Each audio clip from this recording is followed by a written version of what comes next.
Bonjour, c'est Agnès Publication et également et surtout Solutions et Logiciels. Aujourd'hui, nous interviewons sur les assises de la sécurité Édouard Janson qui va se présenter et son département sécurité chez Sogeti.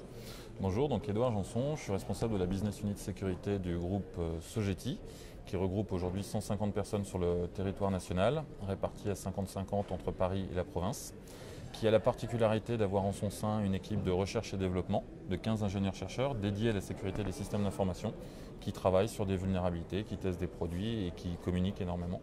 À titre d'exemple, cette semaine, on donne 2 conférences à Jakarta, Hacking in the Box, sur des sujets type sécurité des réseaux sociaux ou sécurité dans le cloud computing, par exemple.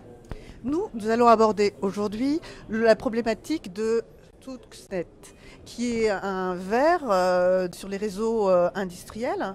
Et vous allez nous expliquer ce qui s'est passé, ce que l'on peut faire et quelle est la problématique de ce type de virus qui attaque les réseaux industriels.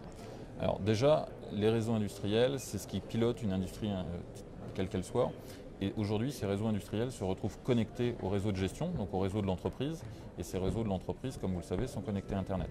Donc typiquement, un verre qui arrive par Internet, qui rentre dans le système d'information de l'entreprise, si cette connexion n'est pas sécurisée par un SAS entre le réseau de gestion et le réseau industriel, le virus, le verre, peut se propager à l'intérieur du réseau de contrôle-commande ou à l'intérieur du système, et donc paralyser le système industriel, qui peut être une chaîne de production, qui peut être, dans le cas de Stuxnet, un réacteur nucléaire, ce qui était visé, c'était une partie des SCADA Siemens des réacteurs nucléaires. Dans quel pays plus particulièrement On ne va pas rentrer dans cette problématique géopolitique. Le sujet est vraiment la connexion des réseaux industriels versus les réseaux de gestion et comment est configuré ce SAS pour éviter qu'une attaque ou qu'un virus puisse passer de l'un dans l'autre et bloquer une chaîne de production, comme je l'évoquais, mais un centre de raffinage ou bloquer une centrale d'épuration d'eau. Les établissements de santé également ? Il y a eu des cas dans le passé, c'est un cas que cite souvent l'ANSSI, dans le cadre de Conficker, d'une paralysie des scanners dans les hôpitaux. Et donc l'impossibilité, tant que les scanners n'avaient pas été patchés, de pouvoir examiner des patients, effectivement.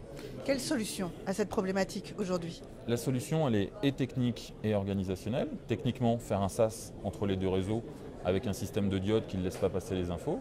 Organisationnel, ne pas brancher une clé USB, un scanner ou quelque chose sur un équipement, de façon à ne pas pouvoir introduire une charge malicieuse dans le système de production. Tout ça a l'air bien simple. Est-ce que c'est vraiment simple une fois que vous êtes sur le terrain ? La sécurité, c'est du bon sens paysan. Donc prenons du recul, regardons les choses, impliquons et cette dimension technique et cette dimension organisationnelle.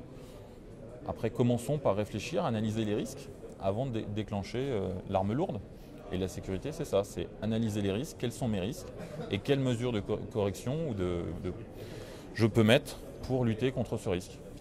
Alors, la sensibilisation dans tout ça ? La sensibilisation est un élément. Aujourd'hui, en France, dans nos pays latins, on n'a pas l'habitude, les gens ne sont pas sensibilisés à la valeur de l'information qu'ils détiennent dans leur système d'information, la valeur qu'il y a dans le système d'information.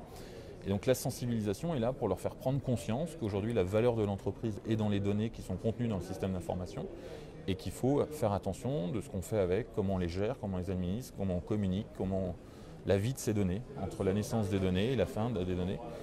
Comment on les protège. Une donnée peut être très sensible à un instant donné.